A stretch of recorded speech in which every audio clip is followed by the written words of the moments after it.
আসসালামু আলাইকুম, welcome back to my channel. আশা করি ভালো আছেন। আজকে শেয়ার করব খুব সহজে মিষ্টি কুমড়া ভাজি রেসিপিটি। পুষ্টিগুণে ভরপুর মিষ্টি কুমড়া সারা বছর জুড়েই এই হালকা মিষ্টি স্বাদের সবজিটি পাওয়া যায়। তাছাড়া নানান রকম রোগের হাত থেকে রক্ষা করতে সাহায্য করে এই সবজি। তাই আসুন আজ জেনে নেওয়া যাক এই মিষ্টি কুমড়ার সবজিটির ভাজি রেসিপিটি। শুরুতেই চুলার উপর একটি প্যান বসিয়ে দিলাম আর তাতে দিলাম 2 টেবিল চামচ সয়াবিন তেল।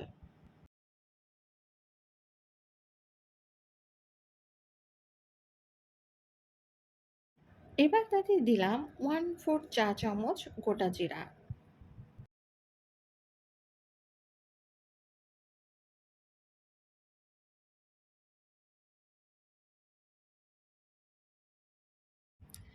এবার দিলাম 2টি শুকনা মরিচ।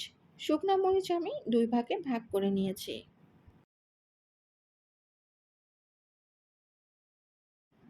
এবার দিলাম পেঁয়াজ কুচি, এখানে 2টি ছোট সাইজের পেঁয়াজ কুচি করে নিয়েছি। আর দিলাম রসুন কুচি, এখানে 3টি বড় সাইজের রসুনের কোয়া কুচি করে নিয়েছি। কাঁচামরিচ নিয়েছি 3টি। এবার সবকিছু ভেজে নিব।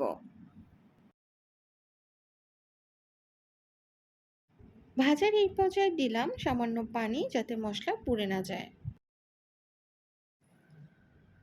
এবার দিলাম হাফ চা চামচ মরিচের গুঁড়া ও হাফ চা চামচ হলুদের গুঁড়া এবং স্বাদমতো লবণ। এবার আবারও সবকিছু ভেজে নিব।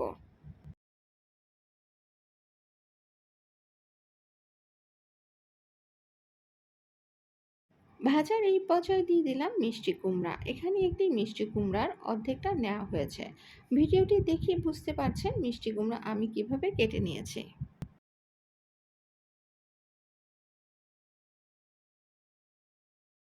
এবার দিলাম 1 চা চামচ চিনি। মিষ্টি কুমড়াতে কিছুটা চিনি দিয়ে খেতে আমার ভালো লাগে, তাই চিনি দিয়েছি। আপনার পছন্দ না হলে চিনি স্কিপ করতে পারেন।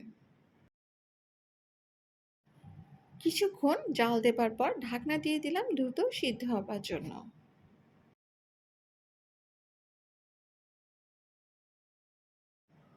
ফিরে আসলাম 10 মিনিট পরে।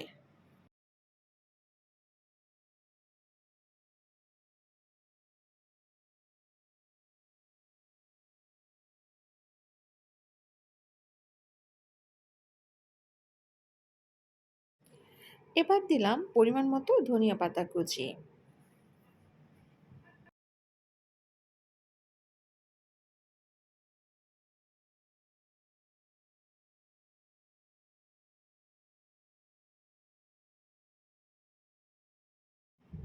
এবার পুরোপুরি সিদ্ধ হওয়া পর্যন্ত চুলার উপর রেখে জাল দিতে থাকবো।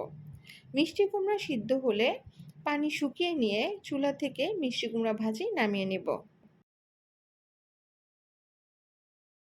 তাহলে এবার মিষ্টি কুমড়া ভাজি রেডি টু সার্ভ। তাই আমি আপনাদের এখন পরিবেশন করে দেখালাম। তাহলে দেখলেন তো খুব সহজেই মিষ্টি কুমড়া ভাজি রেসিপিটি ভালো লাগলে লাইক দিতে ভুলবেন না। আবারও যথাসময়ে হাজির হয়ে যাব নতুন আরেকটি রেসিপি নিয়ে। সেই পর্যন্ত ভালো থাকবেন। আল্লাহ হাফেজ।